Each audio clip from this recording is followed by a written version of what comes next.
Sa makulay na mundo ng showbiz at pageantry, kung saan bawat ngiti may kwento at bawat hakbang may intriga. May isang babaeng tahimik pero biglang sumabog ang pangalan. Isang mukha na parang galing sa fairy tale. Pero ang kwento, puno ng laban, luha at matinding determinasyon. Siya ang babaeng hindi agad dumating sa spotlight, pero nang dumating, buong Pilipinas ang napatingin. Ito ang kwento ng pag-angat, pagkadapa at muling pagbangon ni Ahtisa Manalo. Lumaki si Ahtisa sa Candelaria, Quezon, isang probinsyang hindi kilala sa showbiz, hindi kilala sa corona, pero dito nabuo ang isang batang may pangarap na mas malaki pa sa mundong kinalakihan niya. Pinalaki ng kanyang ina at lola, natutunan niya ang tatlong bagay: respeto, disiplina, at lakas ng loob. Hindi rin madali ang buhay nila. Hindi sila marangya. Hindi siya lumaki sa spotlight, kundi sa simpleng tahanang puno ng pangarap. Dito nagsimula ang kanyang unang entablado, mga maliliit na pageant ng barangay. Noon, hindi pa glamour ang habol. Ang goal lang niya, makatulong sa pamilya, makapag-aral, at unti-unting bumuo ng tiwala sa sarili. Ngunit bawat lakad niya sa maliit na stage, may lumalalim na apoy sa puso niya. Habang ang iba'y nag-aabang ng break sa showbiz, si Ahtisa naman, nagsusulat ng numbers, nag-aaral ng accountancy. Sa Manuel S. Enverga University Foundation, standout siya. Hindi lang dahil maganda. Bago pa man siya maging beauty queen, naging Supreme Student Council President siya. Oo, batang-bata, pero may tindig, may prinsipyo, may boses. At habang nag-aaral, tumutulong siya mag-manage ng investments ng mga kamag-anak. Isang clue na, kahit noon pa, business-minded na talaga siya.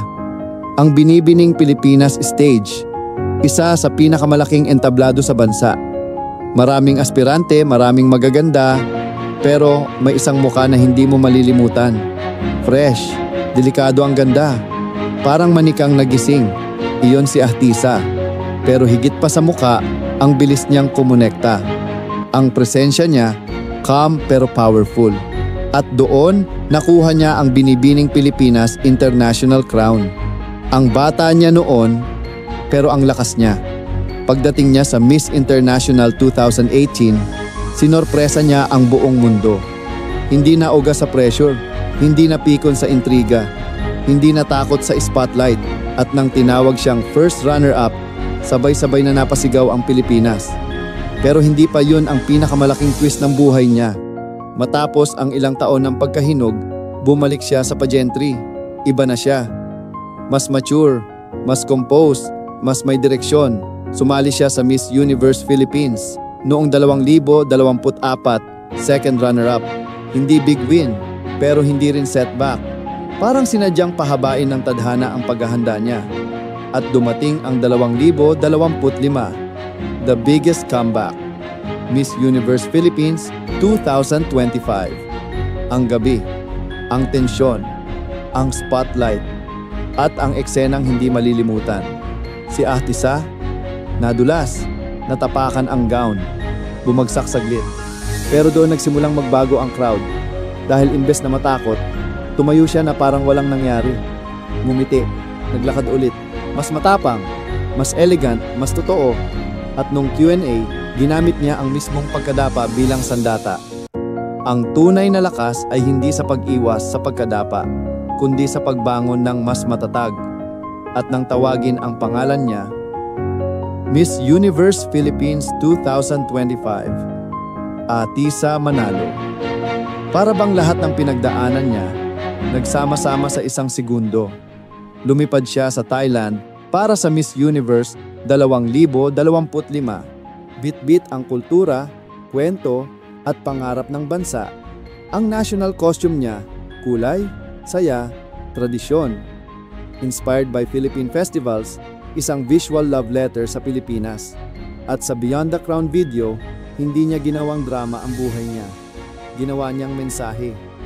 Advocacy niya ang edukasyon, youth empowerment, at safe spaces para sa kabataan. Genuine, hindi pilit, hindi scripted. At nang tumawag ang host sa final results, tinawag siyang third runner-up, hindi Miss Universe crown, pero Miss Universe heart. Minahal siya ng buong mundo, pero ang mas nakakabilib, hindi siya nakulong sa corona. Negosyante siya, investor, co-owner ng Cafe Noun at Call Me Harris sa Australia. Involved sa brands tulad ng Kuumi, Oh My Greek, at Zig Foods. Para siyang beauty queen na may MBA mindset, brains beauty business. At hanggang ngayon, hawak niya ang titulong hindi pwedeng patayin ng oras. Ahtisa Manalo, isang reyna. Kahit wala ng koronang suot, sa bawat daan na tinahak niya, mula maliit na barangay stage hanggang sa pinakamalaking entablado sa mundo, isang aral ang iniwan niya.